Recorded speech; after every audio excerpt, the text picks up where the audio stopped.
You guys are back just in time for the finals, and it's going to be a bit more cheesy by the looks of it. Spawning here in the bottom left corner of the map from Invasion Esports, looking to try and eventually make this 2x work at some point. It's going to be Gumiho. In the top right, as the purple Zerg, Dead Pixels True. Alright, this makes a lot of sense.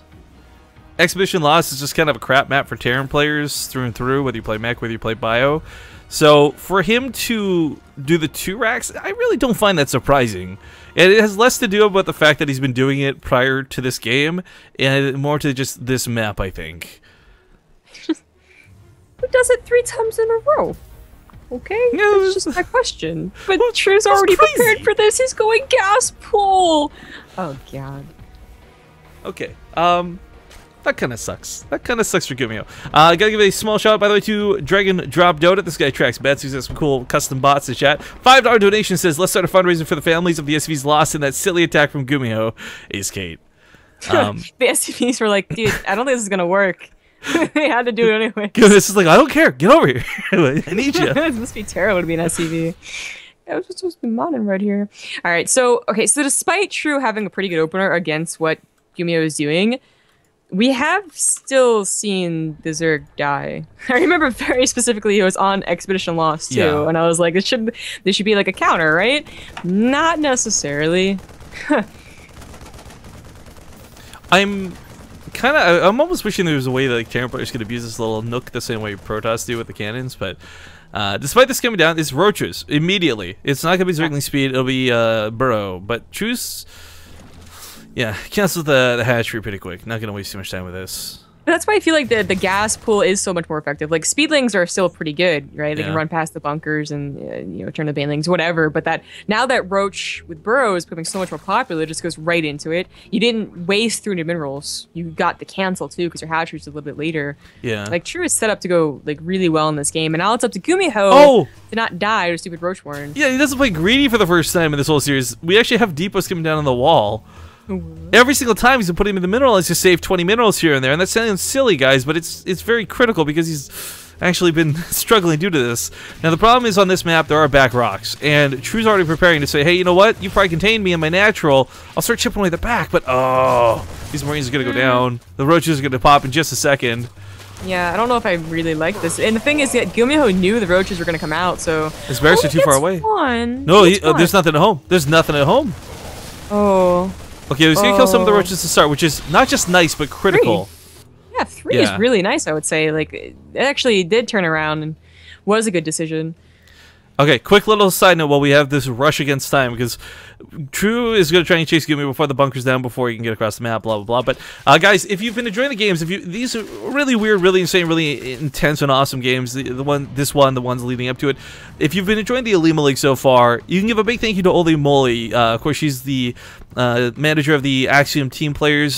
She normally lives in the house. I think she's still currently in America, but again, this tournament was her idea. It's her baby. She runs it every week. She admins it. She controls it. She invites players. She does everything necessary to make this run as smooth as it does. Make sure to give her a bit of love, and you can also check out the Patreon for this, patreon.com/OlimoLeague, because without it, we wouldn't have funding for the event, and we wouldn't have these awesome games for you guys to enjoy. Okay, now we got to worry about these back rocks. Bunker at the front's going to be nice to stem off some aggression. It's not going to shut it down in and of itself, but man, there's going to be some problems at the back. What do you think about going for more barracks as opposed to a factory and a starport? Well, I was going to say it could be a stupid similarity to last game, but it takes gases this time. So I guess right now the Raxes are a good way to spend money, because his gas isn't here. He can't slap down the factory or the tech labs or the reactors. I guess my question is more like, why? What do you think about him not slapping on the gas guys just faster? But because the thing is that Banshees are going to be effective.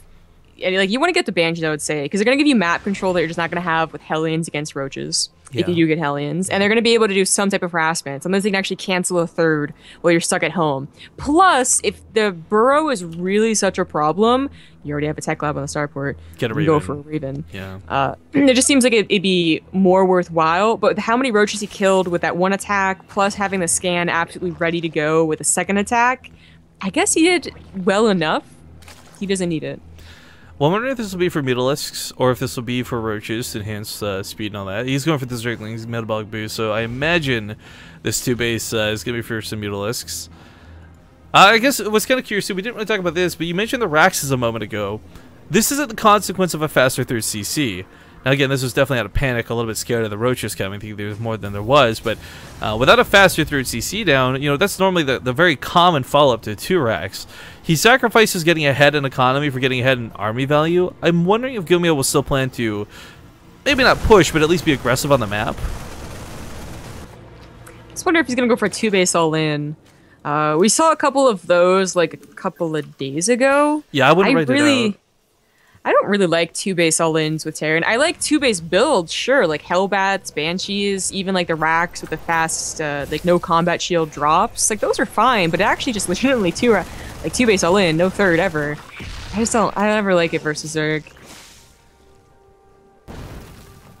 Well, the nice thing is with all these extra Raxes out early, he's actually going to have plenty of Marine production to deal with the mutas. Not going to be awkwardly caught out with like 8 Marines and 5 Hellions. His SimCity is kind of bad, though, for dealing with mutants. There's like one path the Marines can get through with his barracks. That's silly. That's true, too. Yeah, you could get funneled in and wrecked as a consequence. Thor can't really get out. And he's really scared of a roach attack. A bunker's not really going to help out against the mutas. Well, technically it will. Gumiho does not have eyes on whether a third has been taken. That's kind of what you gave up by not getting Hellions and those Banshees we were talking about. And in fact, he's lifting his factory. I would normally be like, hey, this is the haha to scout, but this isn't versus Protoss. Yeah, you really need a factory when going against her. Unless you're 2-base all-inning. No, even if you're 2-base all-inning, I would say go for it. Like, just bio... It's gonna be close even still, so maybe it is just... That doesn't matter, but Widow Mines, Hellbats... Proxy so Widow Mines. Oh, yeah, bring that with you. I have no idea what he's doing in the factory, to be honest. This is weird. It's unconventional. And if it was actually landed elsewhere to start producing Widow Mines on the other side of the map, that would be kind of cool. But just unnecessary, and I don't see the benefit opposed to just rallying across the map. Exactly. How does this help you? Like, the mutas are actually going to target that? That's not really going to happen. I do love that Shrew has been burrowing stuff around the map, by the way. Terran, like, that should happen more. Terrans are so fresher when, like, all their medevacs are scouted because there's burrowed stuff around the map, but... Okay! Marauders are on the front lines looking to soak those shots. They do quite nicely. Not a lot of roaches, but those mutalisks are going to have to be quelled at some point, and there's more Banelings on the front lines. Got to sim back, bait them off of the creep, go for the slowlings, make them what you can. I was going to say another bad word, but... This is so tight, like... It really is. For both players, I mean, army supplies are fairly close. There's the upgrades for Gumiho, but I don't know that they're really that big of an influence right now. If anything, they'll help versus the mutas more than else. The stims are hurting a little bit. Not a lot of medevacs. He's gonna have to stim again soon. Oh, there you go. Gotta be so careful what these stims do, because the Banelings are so close. I mean, he doesn't know the speed's almost done. The worst thing is, like, you kind of get used to the speed of the Banelings, and all of a sudden, boom, they start rolling in. But he gets the third base, picks up with the medevacs. Not a lot of mutalisks left. This wasn't that bad of a push. Yeah, I'd say with the third base dead. He's doing it! He's proxying freaking Widow Mines. That's stupid, but I'll take it. It's better than just scouting with a factory. Bring the factory home and play a regular game. Put a reactor on it. Yeah, exactly, right? Okay, well, the drops still remain strong. Losing that third base doesn't cripple True, but it does hurt. Oh, but back at home, he's going to have to rally. It's not a lot of mutalisks, but 5 mutalisks are going to stop the engineering bay, the armory, the turret. Oh. Meanwhile, the Widowmine burrows, that's going to sadly go off on an Overlord. Ugh. Worth. Oh, nice. He'll cancel the 4th base / 3rd base down here. Still 2 drops worth it here in the north. This is doing something very Are there no overseers? Guess not. There's no overlord speed, so they'd be... I'm just saying, this Widowmine could actually be really freaking good, Zombie Grub. Oh, yeah. Widowmines that are coming out of... Oh, my God. No, this not supposed to work. I'm actually going to be super ecstatic if it gets like that one Baneling hit. Kills the overseer! Okay. He could manually detonate some Banelings if he knew where it was, but sadly doesn't quite. Mutalisks are focused on the factory, so he knows where the army is drawn out of position. He could go and try and use this somehow, but instead loses the factory. That kind of sucks. But he does get a hit. I mean, again, knocking down a Zerg player's third not once but twice. Really limiting True on what he can do. Is down. True's only on 46 drones, for goodness sake. I mean, you can't exactly start sending out bailing and bailing and bailing waves and wasting them away without having 80 drones or something to supply your economy behind it. Yeah. I guess that was like the goal of that push, and I'm so surprised it actually worked. I still am. But now we have what looks like kind of a normal game. But obviously the Terran's in control, right? Like his 2-2 is on the way. His third CC is done. Something happened earlier on that just went absolutely terrible for the Zerg player. Mutas are doing a decent job again. I mean, True also with great media control, but that is a big army. Yeah, Where not a lot of bailings. Where's the links? I don't know. Did he attack him in the wall or something? Like, where the Zerglings are across the map, sure, but why is the bailing count so low? Thought he had more. There's no Widowmine shots going on, obviously. Factories did. The army supply is so close, yet just looking at how many bailings are, it doesn't look. It's really ineffective, is what it is. Like it's close and that's cool, but it might as well all be roaches. The Mutalisks. Oh god, he's gonna die. Oh my god. Is Gumiho actually gonna win? I was really hoping for True to be the comeback, like down 0-2 in the series, brings it back, defeats Mech back to back, but no. Gumiho is pushing in this natural base really strong. Those bailings are all getting canceled. This one's about to hatch. No, don't let that happen.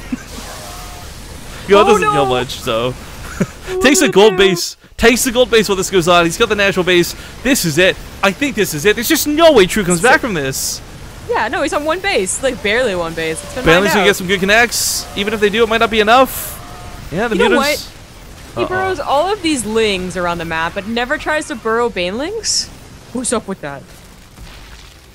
Oh man, this is fantastically executed here out of Gumiho towards the end of it. True made some pretty cool moves too. I really like the Mutas. You know, it was only 5 of them, but they got in and did some very serious damage early on. They're picking off the SCVs here at the gold, but it's one base, and as a Zerg player, you can't play on one base. Another failed 2 racks, leading into a very interesting follow-up game, and I'm loving it. Gumiho played this out really well. This series, it was weird, it was awkward, but it was wonderful. GG. That's the OlimoLeague for you, folks.